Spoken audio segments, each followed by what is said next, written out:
they in here, baby. Here they come. At one point, they're coming to get us. You know, we in here. Hello. Like we gotta stomp out on the ground. SOS. There's a bear over in the creek. There's a bear. Come get us. No.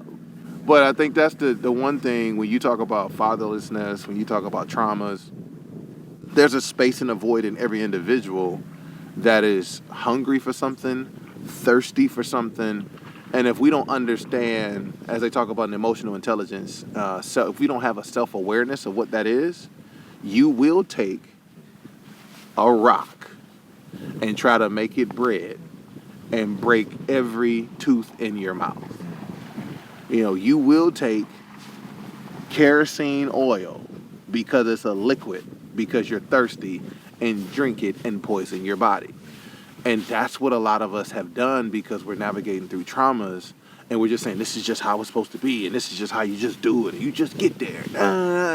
It's like, nah, we gotta identify that, cut it from the root.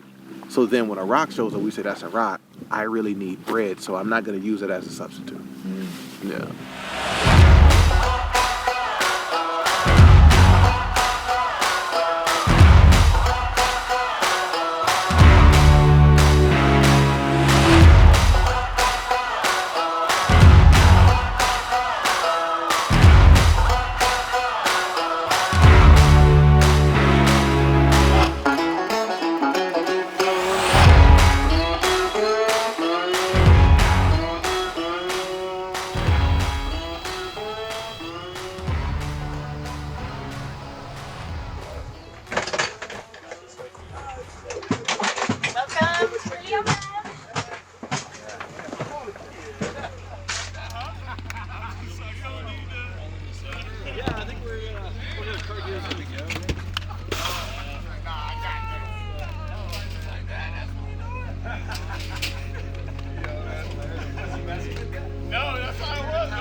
Dry bag, start stuffing stuff in there, arrange it however you want, but that will be your bag for the rest of the week.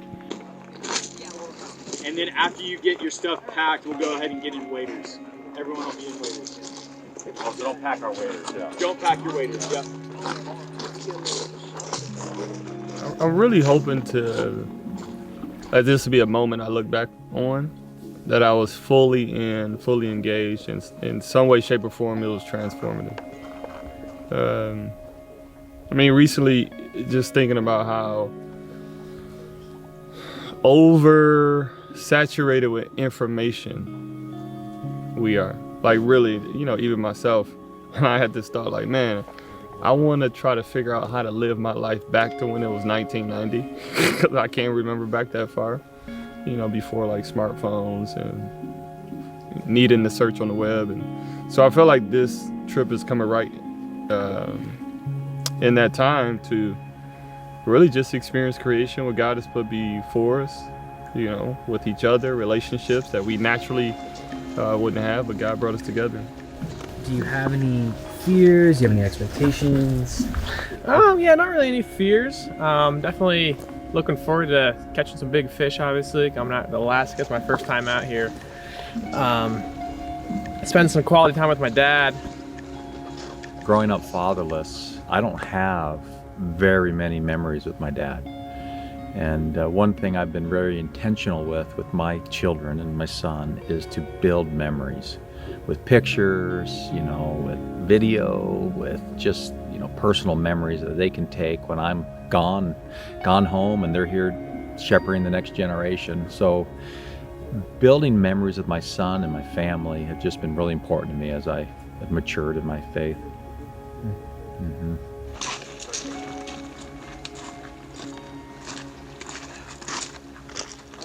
I guess, how do you feel? I mean, this is all pretty new, right? Oh, this is 1,000% new.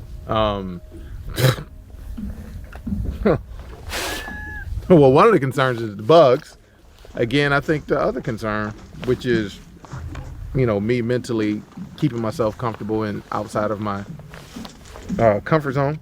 I've never camped really like this, for 7 straight days. So, just looking at how personally, internally I'll be stretched and how I might be able to be better, and learn some different things to intentionally stretch myself when I leave. But that's honestly the biggest concern, and no foolishness in the water. I don't play with the water. The water is my friend. So making sure that no flipping of any rafts, of people being silly because they have expertise and I don't. How are you feeling about the fishing? Oh, listen, for the fishing that I've done before in my life, I'm like this is gonna far exceed any of that. So me and my brother and my dad took a fishing trip last year, which was super cool. It was definitely a lot more comfortable than what we're gonna do. But again, who can say that they fished in Alaska to actually get salmon and other stuff from Alaska? The stuff you see in a grocery store. So no, looking forward to that. This topic of fatherlessness, how are you feeling about, broaching that conversation and sharing your own story? Yeah,